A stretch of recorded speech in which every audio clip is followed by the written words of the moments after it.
9월 20일 국내 발생 확진자는 72명입니다. 그 가운데 수도권의 확진자는 55명이고 그 외 비수도권 지역은 17명입니다. 어제 사망하신 분은 5분입니다. 고인들의 맹복을 빌고 유가족들에게는 깊은 위로의 말씀을 드립니다. 오늘은 지난 8월 23일부터 적용되었던 비수도권 지역의 거리두기 2단계의 마지막 날로서 이 조치의 연장 여부를 결정해야 합니다. 전 국민적인 거리두기 노력으로 수도권을 제외한 지역의 국내 환자 발생 수는 안정적으로 감소하는 양상을 보이고 있습니다. 지난 8월 27일 비수도권의 일일 환자 수가 121명으로 최고치를 보였으나 2주 전은 일일 평균 35.7명, 지난 한 주는 23.7명으로 감소 추세가 이어지고 있습니다. 주말 검사량이 준 영향이 있으나 오늘은 17명으로 어제 16명에 이어 계속 20명 이하의 환자 발생이 나타난 중이며 지난 2주간의 감염 재생산 지수도 1 이하의 안정적인 수치를 보이고 있습니다. 지난 주말 비수도권의 휴대폰 이동량이 2단계 시행 전 대비 약 31% 감소한 것을 볼 때 감염 차단 효과는 지속적으로 발휘될 것으로 예상됩니다. 수도권을 제외한 비수도권 지역의 경우 환자 발생과 감염 재생산 지수 모두 1단계 거리두기로의 하향 지표를 충족하는 상황입니다. 이는 전적으로 일상의 불편과 생업의 피해를 감수하며 적극적으로 거리두기에 동참해 주신 국민 여러분들의 덕분입니다. 진심으로 감사드립니다. 그러나 안심하기에는 아직 위험한 요소가 여럿 존재합니다. 발생 양상에 있어서 다수의 시도에서 산발적인 집단 감염이 나타나고 있고 오늘도 수도권 외에 8개 시도에서 환자가 발생하였습니다. 특히 지난주의 경우 감염 경로를 조사 중인 사례의 비율이 20%대이며 방역망 내 관리 비율도 낮아 방역당국이 파악하지 못한 지역사회의 잠복 감염이 상존할 가능성이 큰 상황입니다. 이에 대해 수도권의 환자 발생이 여전히 많고 일주 뒤에는 추석 연휴가 시작되어 대규모 이동이 예상되는 점도 큰 위험 요인입니다. 수도권 유행이 전국으로 재확산될 수 있는 위험성을 고려할 때 비수도권 지역의 거리두기를 완화하는 것은 유행고리가 쉽게 퍼질 수 있는 환경을 만들 것입니다. 추석 연휴가 일주일밖에 남지 않은 점을 생각하면 일주간의 거리두기 완화가 가져올 이득보다는 거리두기 혼선과 유행 확산의 위험성만 더 높일 가능성이 클 것입니다. 이에 따라 정부는 수도권 외 지역에 대해 수도권과 동일하게 9월 27일까지 현재의 2단계 조치를 연장하기로 결정하였습니다. 기존 실시되고 있던 2단계 방역 조치는 계속 적용됩니다. 다시 말해 실내 50인 이상, 실외 100인 이상 집합과 모임은 금지됩니다. 클럽과 유흥주점, 방문 판매업 등 11종의 고위험 시설은 집합 금지 명령이 유지됩니다. 실내 국공립시설의 운영 중단과 스포츠 행사 무관중 조치도 계속됩니다. 공연장, 종교시설, 목욕탕 등 위험도가 높은 다중이용시설에 대해서는 핵심 방역 수칙을 계속 준수해야 합니다. 다만 지자체별로 지역의 방역 상황을 고려하여 그 조치의 내용이나 적용 시점을 탄력적으로 조정할 수 있습니다. 전국의 거리두기 2단계 조치 기간은 9월 27일까지로 그 후 2주간은 추석 특별 방역 기간이 예정되어 있습니다.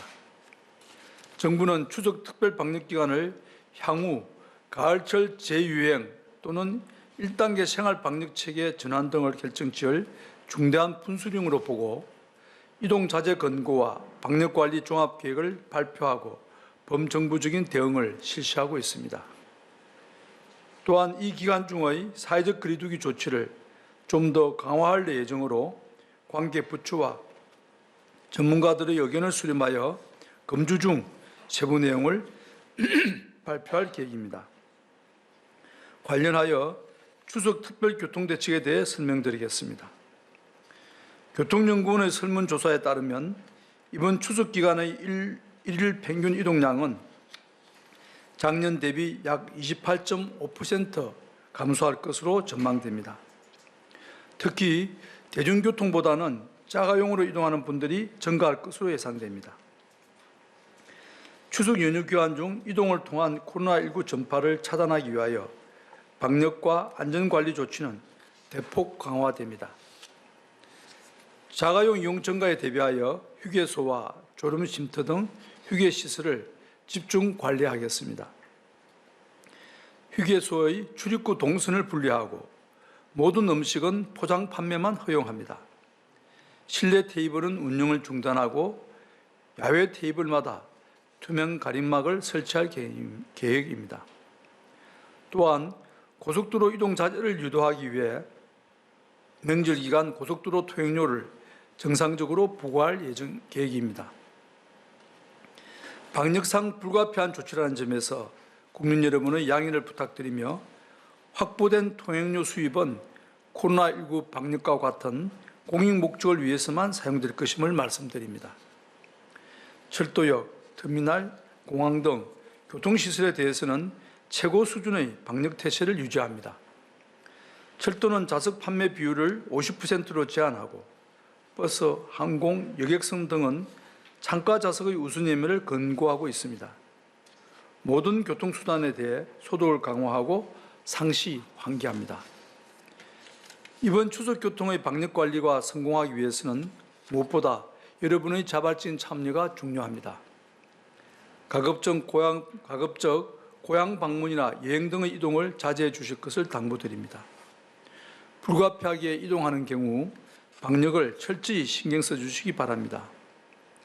자가용을 이용하시는 분들은 출발 전 물과 간식을 충분히 준비하고 차량 내에서 휴식하시는 등 휴게소에 머무는 시간을 최소화하셔야 합니다.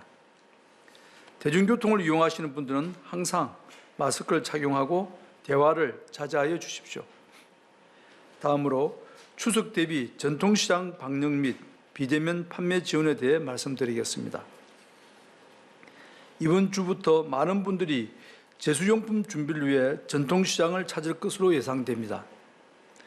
정부는 9월 7일부터 29일까지 추석 준비 기간을 전통시장 특별 방역 기간으로 정하고 소독 등 방역 관리를 강화하고 있습니다.